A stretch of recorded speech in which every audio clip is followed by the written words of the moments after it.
나이다. 아멘. 오늘 저희에게 주신 하나님의 말씀을 같이 찾겠습니다. 구약성경 사무엘하 14장 사무엘하 14장 1절에서 마지막 33절까지요. 좀 말씀이 길지만요. 우리 한 절씩 교독하겠습니다. 제가 먼저 읽겠습니다. 스루야의 아들 요압이 왕의 마음이 압살롬에게 향하는 줄 알고 드고아의 사람을 보내 거기서 지혜로운 여인 하나를 데려다가 그에게 이르되 청하건대 너는 상주가 된 것처럼 상복을 입고 기름을 바르지 말고 죽은 사람을 위하여 오래 슬퍼하는 여인같이 하고 왕께 들어가서 그에게 이러이러하게 말하라고 요압이 그의 입에 할 말을 넣어 주니라. 드고아 여인이 왕께 아랠 때에 얼굴을 땅에 대고 엎드려 이르되 왕이여 도우소서 하니 왕이 그에게 이르되 무슨 일이냐 하니라. 대답하되 나는 진정으로 과부니이다. 남편은 죽고 이 여종에게 아들 둘이 있더니 그들이 들에서 싸우나 그들을 말리는 사람이 아무도 없으므로 한 아이가 다른 아이를 쳐 죽인지라. 온 족속이 일어나서 당신의 여종 나를 핍박하여 말하기를 그의 동생을 쳐 죽인 자를 내놓으라.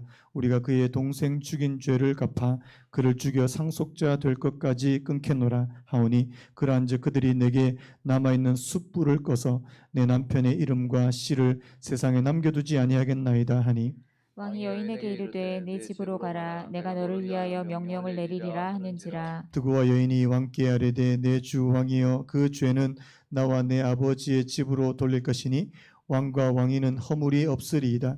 왕이 이르되 누구든지 내게 말하는 자를 내게로 데려오라 그가 다시는 너를 건드리지도 못하리라 하니라. 여인이 이르되 청하건대 왕은 왕의 하나님 여호와를 기억하사 원수 갚는 자가 더 죽이지 못하게 하옵소서. 내 아들을 죽일까 두렵나이다 하니 왕이 이르되 여호와께서 살아계심을 두고 맹세하노니 내 아들의 머리카락 하나도 땅에 떨어지지 아니하리라 하니라.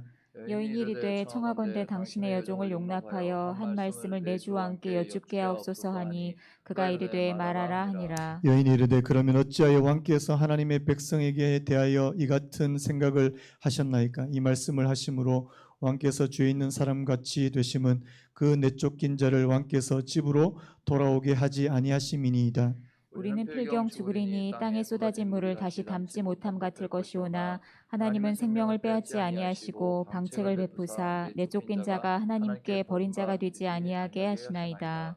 이제 내가 와서 내 주 왕께 이 말씀을 여쭙는 것은 백성들이 나를 두렵게 하므로 당신의 여종이 스스로 말하기를 내가 왕께 여쭈면 혹시 종이 청하는 것을 왕께서 시행하실 것이라. 왕께서 들으시고 나와 내 아들을 함께 하나님의 기업에서 끊을 자의 손으로부터 주의 종을 구원하시리라 함이니이다. 당신의 여종이 또 스스로 말하기를 내 주 왕의 말씀이 나의 위로가 되기를 원한다 하셨사오니 이는 내 주 왕께서 하나님의 사자같이 선과 악을 분간하심이니이다. 원하건대 왕의 하나님 여호와께서 왕과 같이 계시옵소서. 왕이 그 여인에게 대답하여 이르되 바라노니 내가 네게 묻는 것을 내게 숨기지 말라. 여인이 이르되 내 주 왕은 말씀하옵소서. 왕이 이르되 이 모든 일에 요압이 너와 함께 하였느냐 하니 여인이 대답하여 이르되 내 주 왕의 살아계심을 두고 맹세하옵나니 내 주 왕의 말씀을 좌우로나 우로나 옮길 자가 없으리이다. 왕의 종 요압이 내게 명령하였고 그가 이 모든 말을 왕의 여종의 입에 넣어 주었사오니 이는 왕의 종 요압이 이 일의 형편을 바꾸려 하여 이렇게 함이니이다. 내 주 왕의 지혜는 하나님의 사자의 지혜와 같아서 땅에 있는 일을 다 아시나이다 하니라. 왕이 요압에게 이르되 내가 이 일을 허락하였으니 가서 청년 압살롬을 데려오라 하니라.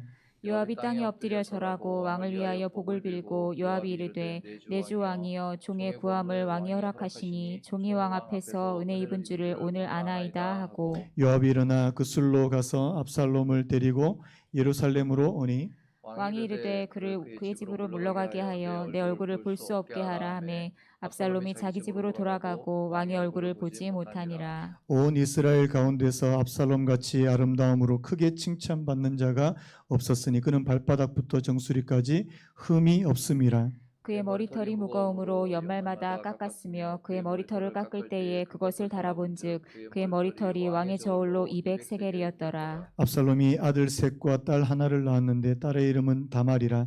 그는 얼굴이 아름다운 여자더라. 압살롬이 이태 동안 예루살렘에 있을 때 왕의 얼굴을 보지 못하였으므로 압살롬이 요압을 왕께 보내려 하여 압살롬이 요압에게 사람을 보내 부르되 그에게 오지 아니하고 또 다시 그에게 보내되 오지 아니하는지라. 압살롬이 자기의 종들에게 이르되 보라 요압의 밭이 내 밭 근처에 있고 거기 보리가 있으니 가서 불을 지르라 하니라. 압살롬의 종들이 그 밭에 불을 질렀더니 요압이 일어나 압살롬의 집으로 가서 그에게 이르되 어찌하여 네 종들이 내 밭에 불을 질렀느냐 하니 압살롬이 요압에게 대답하되 내가 일찍이 사람을 내게 보내 너를 이리로 오라고 청한 것은 내가 너를 왕께 보내 아뢰게 하기를 어찌하여 내가 그 술에서 돌아오게 되었나이까. 이때까지 거기에 있는 것이 내게 나았으리이다 하려 함이로라. 이제는 네가 나로 하여금 왕의 얼굴을 볼 수 있게 하라. 내가 만일 죄가 있으면 왕이 나를 죽이시는 것이 옳으니라 하는지라. 같이 읽겠습니다. 요압이 왕께 나아가서 그에게 아뢰매 왕이 압살롬을 부르니 그가 왕께 나아가 그 앞에서 얼굴을 땅에 대어 그에게 절하매 왕이 압살롬과 입을 맞추니라. 아멘. 오늘 말씀의 제목을 한번 따라해 보시겠습니까? 다윗과 압살롬. 다윗과 압살롬. 한번 더요. 다윗과 압살롬. 자, 우리 앞뒤 옆으로 인사 한번 하시죠. 잘 오셨습니다. 환영합니다. 자, 한번 더요. 기도하기 좋은 밤입니다. 네. 식사는 하셨습니까? 네. 자, 오늘 이 말씀 굉장히 또 긴 본문을 오늘 이 14장에서 저희가 좀 살펴보려고 하는데요.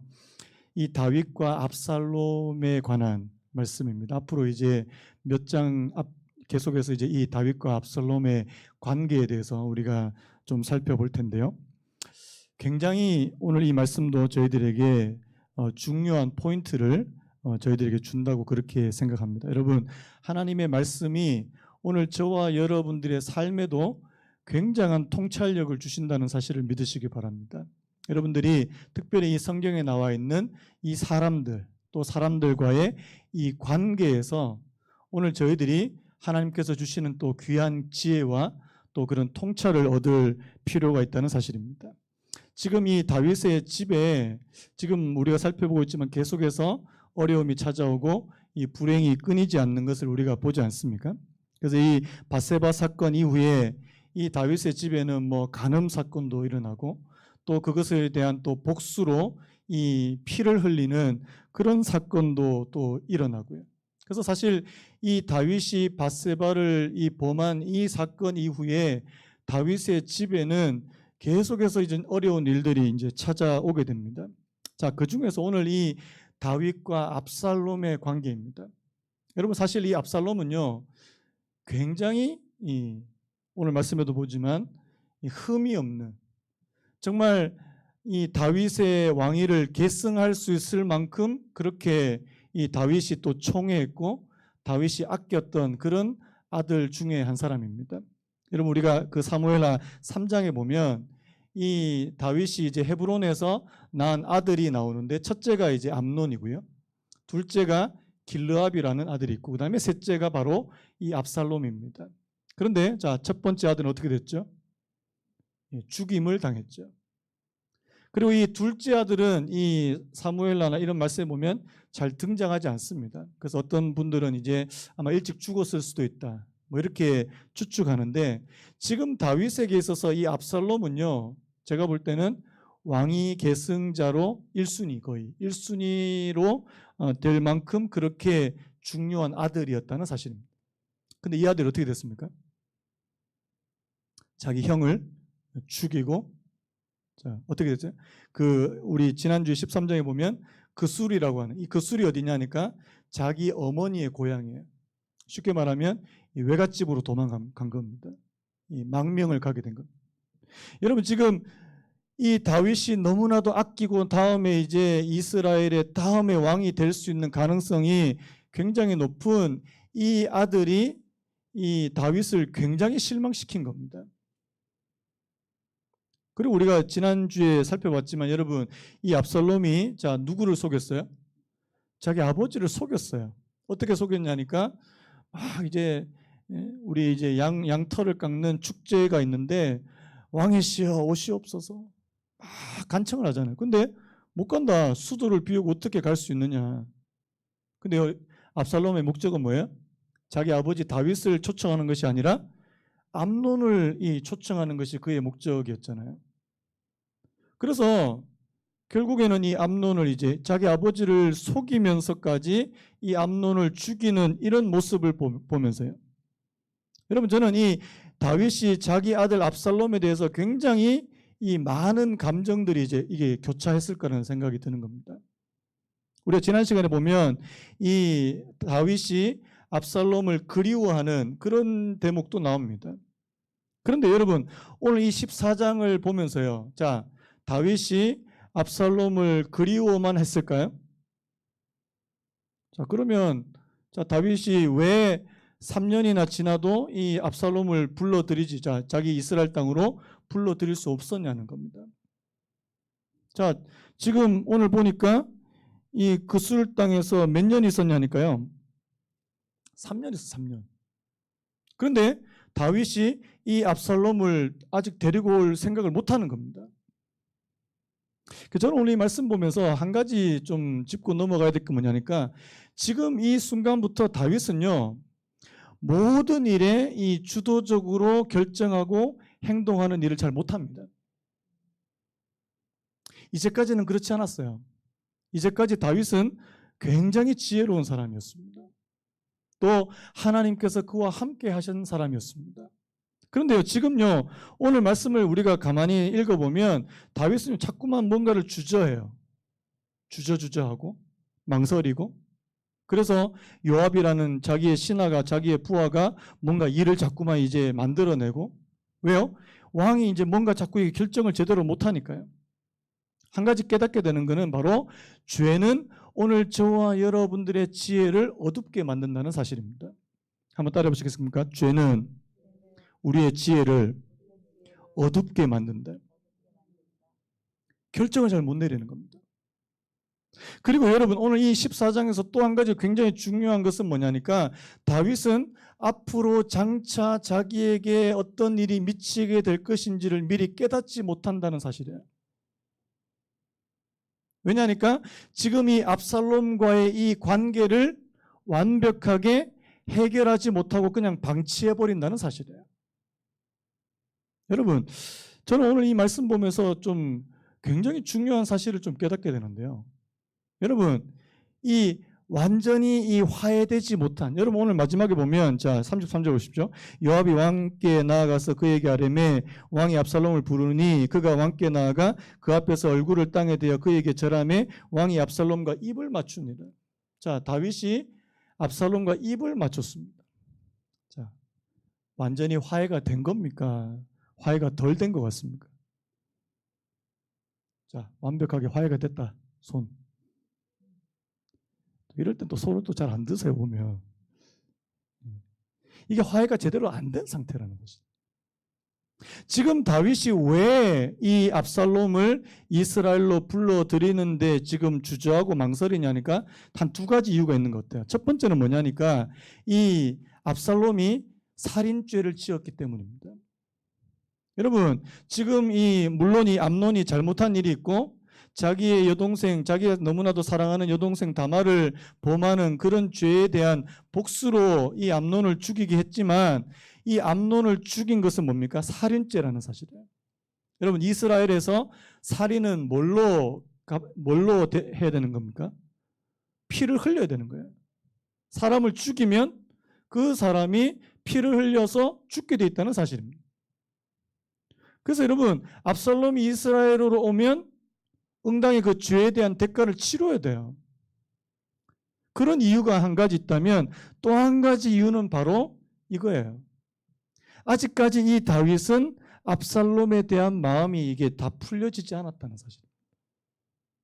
한번 생각해 보세요. 자기가 굉장히 기대한 아들이에요. 기대에 부풀고 앞으로 이 아들이 뭔가 큰 일을 할 것 같은 그 아들이 자기를 굉장히 실망시킨 겁니다. 그 실망감, 그 배신감. 그리고요, 오늘 이 말씀에서 보면은 이 아들에 대한 약간의 이 증오심이 남아있더라는 사실입니다. 제가 오늘 이 말씀 준비하다가 그 유진 피터슨이 그 다윗에 관한 책을 한 권 썼는데 그 책은 여러분들이 꼭 한번 읽어보셨으면 좋겠어요. 제가 한번 그 부분을 좀 설명을 한번 제가 읽어드리려고 합니다. 한번 들어보십시오. 압살롬은 3년 동안의 유랑 생활 끝에 집으로 돌아와도 좋다는 허락을 받았다. 이때 다윗은 장차 자신이 받을 고통의 중대한 원인을 만들게 된다.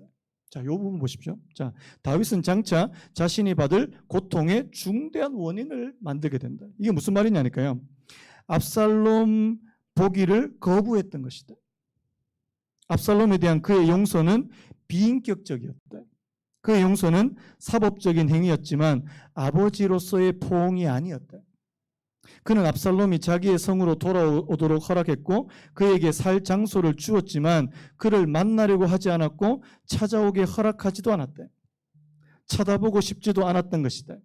다윗은 암논을 살해한 압살롬에 대한 여전한 증오심을 품고 있었다. 저는 굉장히 통찰력 있다고 생각이 들어요. 이 압살롬에 대한 이 용서가 정말 아버지가 그의 아들을 용서하는 그런 용서였을까라는 거예요. 여러분, 오늘 이 말씀 우리가 한번 쭉 읽었는데요. 여러분 생각 어떠세요? 진짜 아버지가 아들을 용서하는 것 같습니까? 아니면 그냥 이게 마지 못해서 형식적으로 지금 용서하는 것 같아요? 형식적인 용서에 가깝다는 사실. 여러분, 오늘 말씀 보면 좀 특이한 점이 있는데요. 오늘 이 본문에서 다윗을 가리킬 때 계속해서 뭐라고 이야기하냐니까 왕이라는 표현을 씁니다. 아버지라는 표현 한 번도 안 쓰고요. 다윗이라는 이름도 잘 안 나오고 왕이라는 표현이 자꾸만 나옵니다. 뭘 말하는 겁니까? 지금 왕으로서 지금 그냥 그렇게 하는 거예요. 지금 왕이니까, 이스라엘의 왕이니까 지금 어쩔 수 없이 지금 이 압살롬을 받아들이는데, 자, 우리 24절 같이 한번 읽어볼까요? 24절 시작. 왕이 이르되 그를 그의 집으로 물러가게 하여 내 얼굴을 볼 수 없게 하라 하매 압살롬이 자기 집으로 돌아가고 왕의 얼굴을 보지 못하니라. 불러들었어요. 자, 불러들었으면 어떻게 해요? 자, 보통 아버지하고 자식 사이면 일로 와봐. 야, 너 왜 그랬냐? 그러면 이제 압살롬이 눈물을 툭툭 흘리면서 아버지, 제가 사실 그 형이 정말 미웠거든요. 제가 제가 우리 다말 이 여동생 끔찍하게 생각하는 거 아시잖아요. 뭐 이런 식으로 이렇게 만약에 대화를 나눴다면 자, 어떤 일이 벌어졌을까요? 그래. 그러면서 막 한번 또 이렇게 안고 막 이 아버지와 아들과의 그런. 근데 그게 아니에요라는 사실. 여러분, 저는 오늘 이 말씀 보면서요, 뭐가 떠오른지 아십니까? 누가복음 15장에 나오는 그 아버지하고 둘째 아들이 생각이 나는 거예요. 만약에 이 누가복음 15장에 나오는 그 둘째 아들이 아버지 앞에 가서 잘못했습니다. 내가 아버지의 아들이라고 칭함을 받기가 제가 그럴 자격이 없으니까 종이 한 사람으로 여겨주십시오. 그런데 그 아버지는 그냥 그 아들을 껴안고요, 다 용서해주고. 여러분, 만약에 다윗이 그 누가복음 15장에 나오는 그 아버지처럼 그렇게 압살롬을 대했다면 15장에 나오는 이런 비극은 없었을 겁니다. 그런데요, 이게 안 되는 거예요. 다윗은 여전히 이 압살롬과 사회적인 거리두기를 하고 있더라는 사실. 여러분, 우리가 앞에서 그 요압이 드고와 여인을 시켜가지고 지금 막 다윗에게 가서 막 이야기하는 장면이 길게 나옵니다. 뭐 하려는 거예요? 지금 이 다윗과 압살롬을 어떻게 하면 좀 이렇게 데리고 와서 이렇게 좀 이렇게 화해도 시키고 뭔가 좀 이제 일을 만들어 보기 위해서 요압이 사실 한 거예요. 그런데 다윗은 이 압살롬을 자기 가까이 불렀음에도 불구하고 뭐라고 말합니까? 내 얼굴을 볼 수 없게 하라. 그래서 제가 그 유진 피터슨 말을 다시 한번 좀 인용을 하자면 이렇습니다. 한번 들어보십시오. 죄는 죄를 키운다. 다말 강간 사건은 암논 살해 사건을 키웠고 암논 살해 사건은 다윗의 무정한 행동을 키웠다. 또요, 압살롬은 암논을 죽여버림으로써 그를 제거했고 다윗은 압살롬을 멀리함으로써 그를 제거했다. 이게 화해가 잘 안 되는 거예요. 여러분, 화해는요, 우리 안에 있는 어떤 섭섭함, 원망, 미움, 이것이 먼저 제거될 때 진정한 화해가 될 줄로 믿습니다. 겉으로 아무리 뭐 같이 막 이렇게 왜 그 정치인들 왜 보통 보면 왜 사진 찍는데 보면은 되게 어색해요. 특히 사이가 별로 안 좋은 정치인들이 두 사람 모여가지고 이 사진은 찍어야 되겠는데 이 완전 이게 웃는 게 아닙니다. 지금 다윗과 압살롬의 관계가 굉장히 어색하다는 사실이에요. 여러분, 여기서 주도적으로 이 관계를 해결해야 될 책임은 누구한테 있을까요? 저는 다윗에게 있다고 봅니다. 다윗에게 있어요. 그런데 이 문제를 해결하지 않고 그냥 방치해버린다는 사실이에요. 여러분, 문제를 방치하면 어떻게 됩니까? 더 큰 문제가 발생한다는 사실이에요. 여러분, 오늘 이 압살롬과의 이 관계 문제를 해결하지 않았기 때문에 자, 압살롬이 어떤 마음을 품어요? 욕심을 품는 거 아닙니까? 아버지도 이제 좀 물론 아버지도 좀 하고 내가 이제 좀 여러분 원래 압살롬은요 대단한 야심가예요. 압살롬은 대단한 야심가예요. 또 머리도 잘 돌아갑니다. 사람들한테 칭찬도 받아요. 여러분 아까 오늘 보십시오. 25절 보니까 온 이스라엘 가운데 압살롬같이 아름다움으로 크게 칭찬받는 자가 없었습니다. 여러분 얼굴도 잘생겼어요. 굉장히 부럽지 않습니까? 머리숱도 많아요. 전 굉장히 이 부분이 굉장히 부럽던데. 머리숱도 많아요. 굉장히 잘생겼어요. 사람들이 다 압살롬을 칭찬합니다. 나중에 보면요. 압살롬이 이스라엘 사람들의 마음을 다 훔쳤다고 돼 있어요. 마음을 다 훔쳐버립니다. 다윗도 어떻게 할 수 없을 정도로 그렇게 막강한 영향력을 가질 수 있는 사람이 압살롬이었다는 사실이에요. 그렇다면 이 다윗이 이런 일들이 발생하기 전에 그의 아들과 이 진정한 화해가 있어야 되잖아요. 저는 이 말씀 보면서 참 사람과 사람과의 관계가 이게 참 잘 안 풀리더라는 거죠. 여러분 축복합니다. 여러분 주변에 그 사람과 사람 사이의 그 대인 관계에 하나님의 은혜가 있으시기를 예수님의 이름으로 축복합니다. 저도 오늘 이 말씀을 보다가 좀 생각나는 사람이 몇 분 있었어요. 참 잘 안 풀렸다. 몇 분 있습니다. 여러분도 있습니까 혹시? 그 사람하고 예전에 좀 잘 풀고 여러분 사람 사이에 이렇게 살다 보면 자 섭섭한 일 있습니까 없습니까? 치고받고 싸우진 않지만 자 다투는 일이 있습니까 없습니까? 그런 일들은 있을 수 있어요. 그런데 그 다음이 더 중요하다는 사실입니다. 그 관계를 어떻게 회복할 거냐.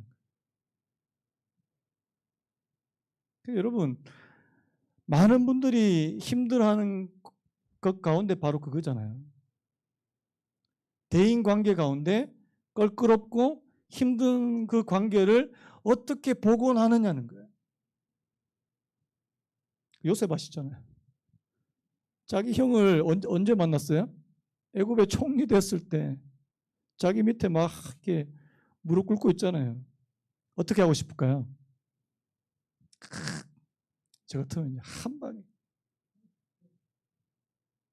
좌로굴로 우로굴로 막 시키고 사실 요셉도 자기 형들의 그 진심을 본심을 알기 위해서 이렇게 여러 가지 테스트를 하잖아요. 그런데 기본적으로 요셉 안에는 형들에 대한 어떤 미움과 증오와 원망이 이제 사라져 버린 상태였다. 여러분, 용서는 오늘 저와 여러분들의 마음에서부터 시작된다는 사실을 믿으시기 바랍니다. 그리고요, 용서는 오늘 저와 여러분들을 위해서 하는 것이라는 사실을 믿으시기 바랍니다. 남을 위해서 하는 게 아니고요. 여러분, 오늘 사실 이 다윗이 압살롬을 완전히 품고 그를 용서했다면 나중에 15장 같은 그런 일은 벌어지지 않을 겁니다. 그런데요, 아까도 그 유진 피터스 목사님 말했지만 자신이 자기의 어떤 고통의 중대한 원인을 자기 스스로가 일으킵니다.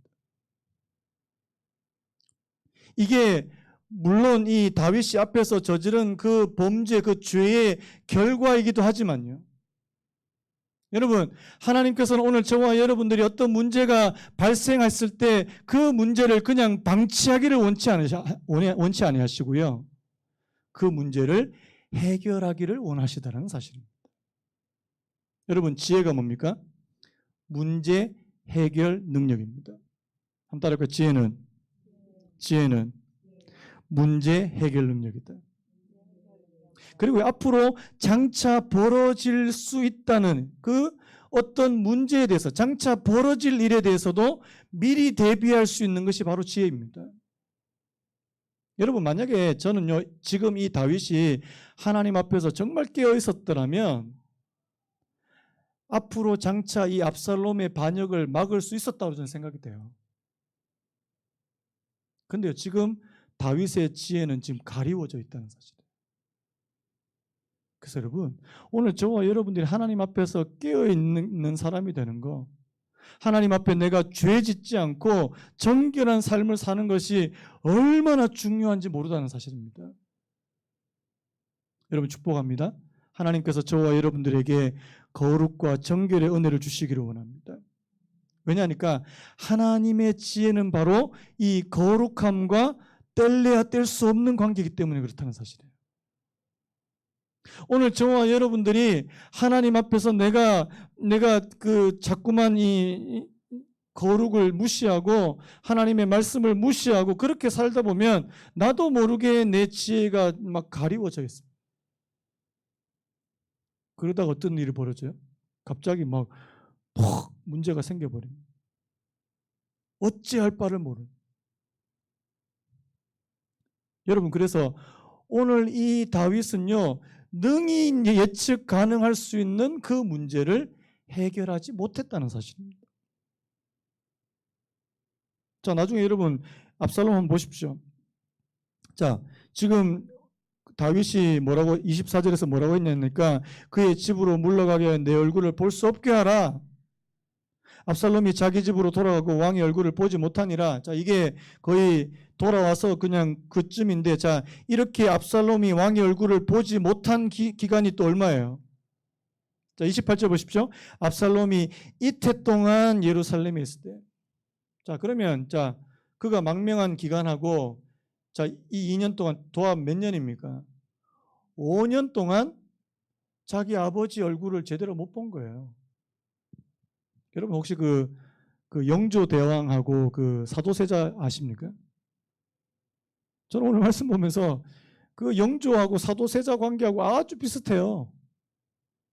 물론 영조는 이 컴플렉스가 너무 심해가지고 이 사도세자를 이게 쥐잡듯이 잡아가지고 나중에 이제 사도세자가 이제 정신이 좀 나가게 되는데요.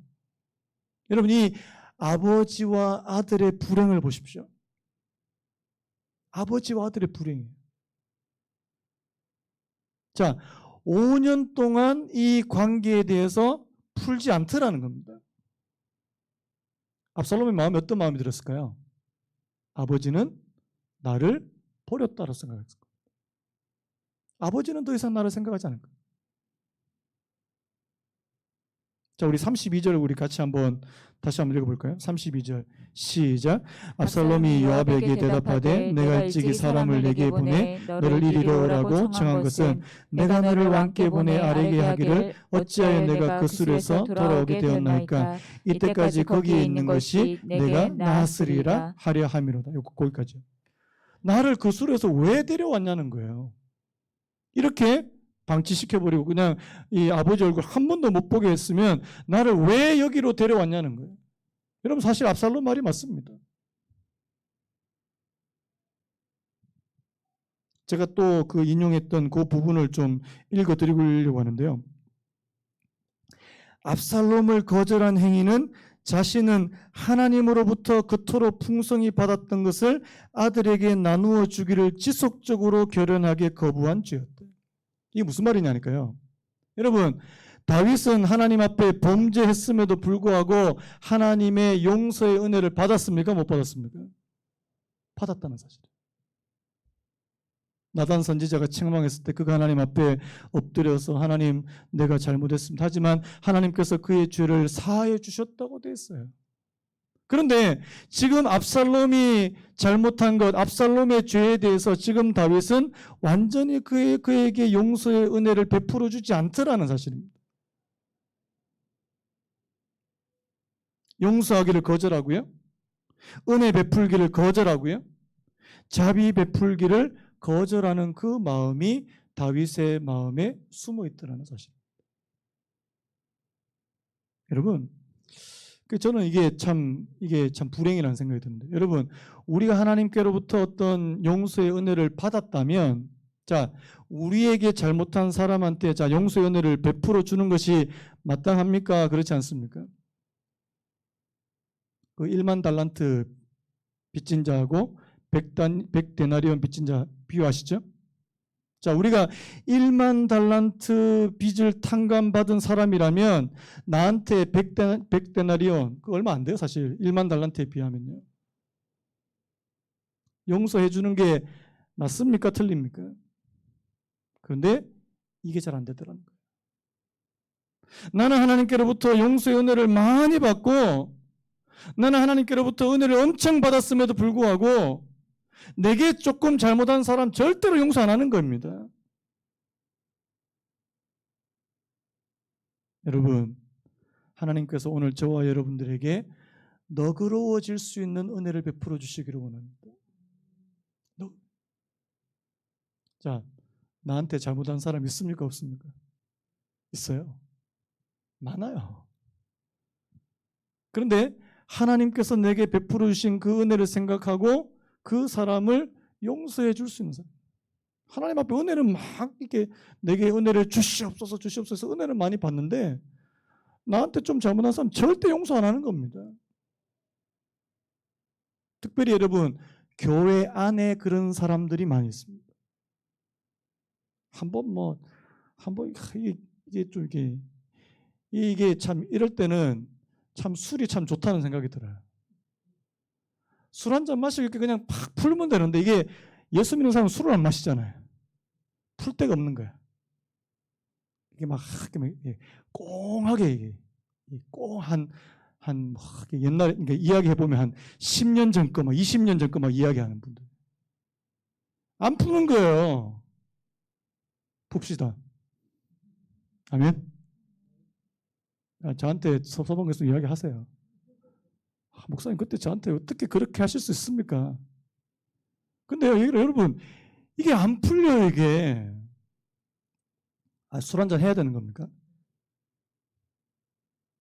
오히려 그런 표현을 써요. 진짜 예수 믿는 사람들이 더 꽁하다는 거예요. 더 안 푼다는 겁니다. 문제가 있죠. 오히려 예수 안 믿는 사람들, 그냥 세상에서 있는 사람들 그냥 막 술 마시고 막 욕 몇 번 하고 그냥 풀고 막 오히려 더 화통해요. 그래서 우리도 술을 마셔야 되는 건가?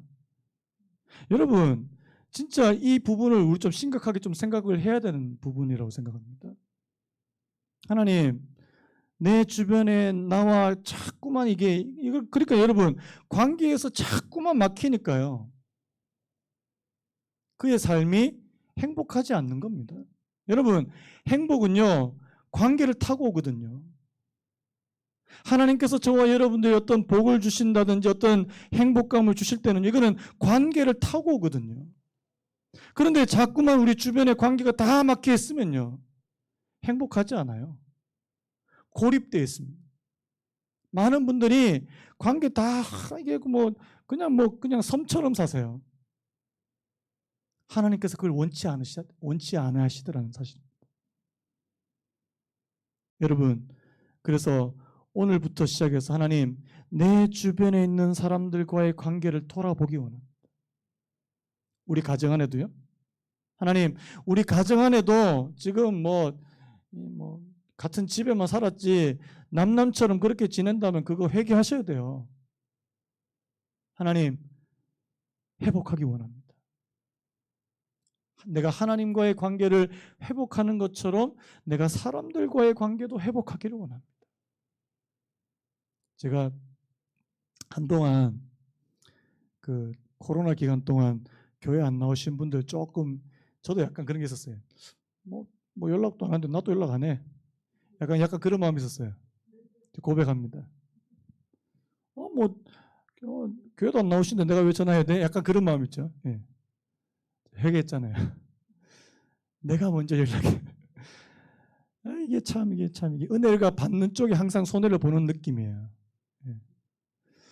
내가 꼭 이게 연락을 또 이렇게 또 오늘도 톡 보내고, 왜 하나님 말씀을 또 전해야 되니까 또 이게 또 잘 지내시냐고.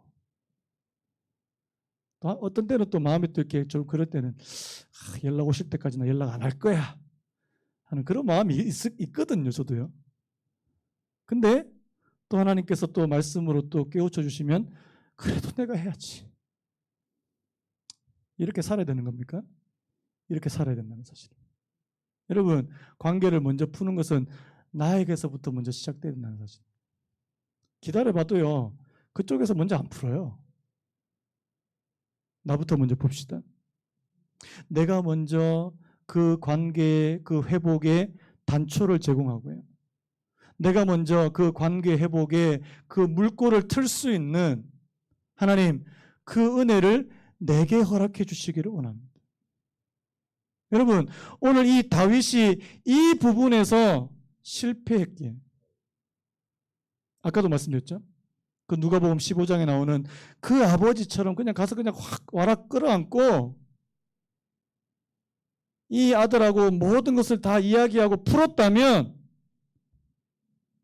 이 15장에서 이 불행이 다윗의 집에 또 찾아오는 일이 벌어지지 않았을 텐데, 하나님, 오늘 저희들에게 이 말씀을 주신 이유는 너는 그렇게 하지 마. 너는 그렇게 하지 마. 하나님, 오늘 저희들에게 은혜를 주시되 관계 회복의 은혜를 주시기를 원합니다. 지금부터 기도하시기 바라요.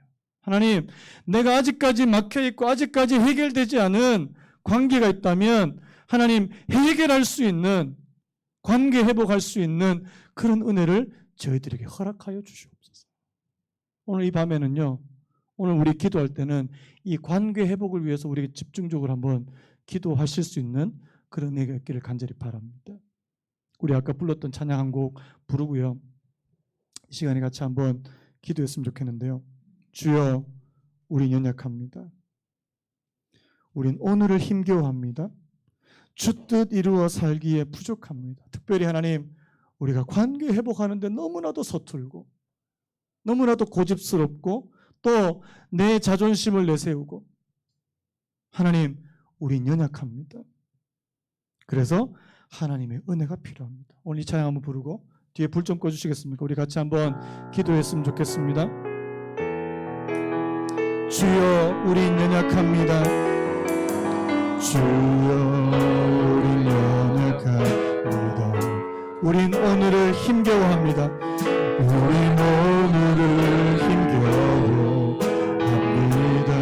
주 뜻 이루며 살기에, 주 뜻 이루며 살기에 부족합니다. 우린 연약합니다. 주여, 우린 넘어집니다. 주여, 우린 넘어집니다. 오늘 하루 또 실수합니다.